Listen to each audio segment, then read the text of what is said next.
ಜನಕ ಮನ್ನಿಸು ಬಿನ್ನಪ ಮುನಿ ಕುಲ ತಿಲಕ ಮನ್ನಿಸು ಬಿನ್ನಪ ಮುನಿ ಕುಲ ತಿಲಕ ಮನಸ್ಸಿನ ಮಾತು ತಿಳಿಸುವೆ ಜನಕ ಮನಸ್ಸಿನ ಮಾತು ತಿಳಿಸುವೆ ಜನಕ. ಸೋಮನಿ ರಾಯ, ನೀವು ಚತುರ್ದಶ ಲೋಕದ ಸಂಚಾರಿಗಳು, ಸರ್ವಬಲ್ಲಂತ ಸುಜ್ಞಾನಿಗಳು. ನೀವು ಇಂಥ ಕುಚೋದ್ಯದ ಮಾತುಗಳನ್ನು ನುಡಿದರೆ ನಾನೇನು ಹೇಳಲಿ? ಸ್ವಾಮಿ, ನಿಮ್ಮ ಪಾದದ ಆಶೀರ್ವಾದದಿಂದ ಸರ್ವರು ಕ್ಷೇಮದಿಂದಿದ್ದೇವೆ. ಸ್ವಾಮಿ, ಬನ್ನಿರಿ, ಮುಹೂರ್ತ ಮಾಡಿರಿ. ಸ್ವಾಮಿ ನಾರದರೆ ನನ್ನ ಮನಸ್ಸಿನಲ್ಲಿ ತಮ್ಮ ಸವಾರಿ ತಾವಾಗೆ ಬರುವುದೆಂದು ನನ್ನ ಮನಸ್ಸಿನಲ್ಲಿ ಕೋರಿಕೆ ಮಾಡಿಕೊಂಡಿದ್ದೆ.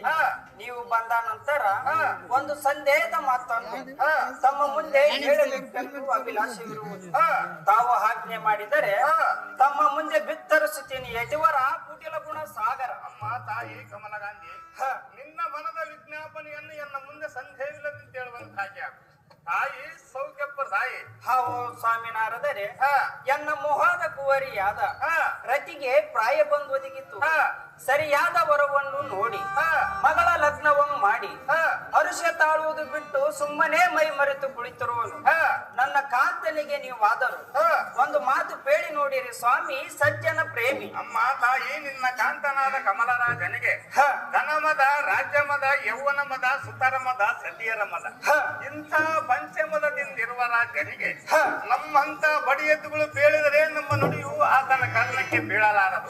ಹಾಗೆ ಮಾತೆ ಅರ್ಧಾಗಿ ಆದ ಕಾರಣ ಸದ್ಯಕ್ಕೆ ನಿನ್ನ ಗಂಡನಿಗೆ ನೀನೇ ಬೇಳೆ ನೋಡು. ಆತನು ತನ್ನ ರಾಜ್ಯಮದಲ್ಲಿ ಮಗಳ ಲಗ್ನ ಮಾಡಬೇಕೆಂಬ ವ್ಯತ್ಸರವನ್ನು ಮರ್ತಿರುವನು. ಅದಕ್ಕೆ ನಾನೊಂದು ಆಲೋಚನೆ ಹೇಳ್ತೀನಿ, ಕೇಳು. ಅದೇನೆಂದರೆ, ಕಾಂತ, ಎನ್ನ ಮನದ ವೃತ್ತಾಂತ ಏನೆಂದರೆ, ಮಗಳು ದಿನ ದಿನಕ್ಕೆ ವಯಸ್ಸಿಗೆ ಬಂದಿರುವಳು. ಮುಂದೇನು ಗತಿ ಎಂದು ಬೇಡಿಕೊಳ್ಳುವಳು. ಪತಿಯ ಪಾದದಲ್ಲಿ ಮಗ್ನಳಾಗು. ಕಮಲಗಂಧಿ, ಇದೇ ನಿನ್ಗೆ ಸುಸಂಧಿ. ಹಾವು ಸ್ವಾಮಿ ಮುನಿರಾಯ ಯಜವರ್ಯ, ಎನ್ನ ಕಾಂತನಾದ ಕಮಲರಾಜನಿಗೆ ನಿನ್ನ ಆಜ್ಞೆಯ ಪ್ರಕಾರ ಕೇಳುತ್ತೇನೆ. ಯಜವರ ಕುಟಿಲ ಗುಣ ಸಾಗರ. ಪತಿವ್ರತ ಶಿರೋಮಣಿಯಾದ ಕಮಲಗಂಧಿ, ನಾವು ಮುಂದಕ್ಕೆ ಹೋಗಿ ಬರ್ತೀವಿ, ನಮಗೆ ಅಪ್ಪಣೆ ಪಾಲಿಸು.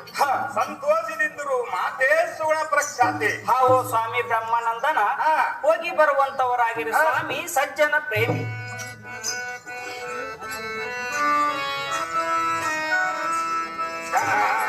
ಜನ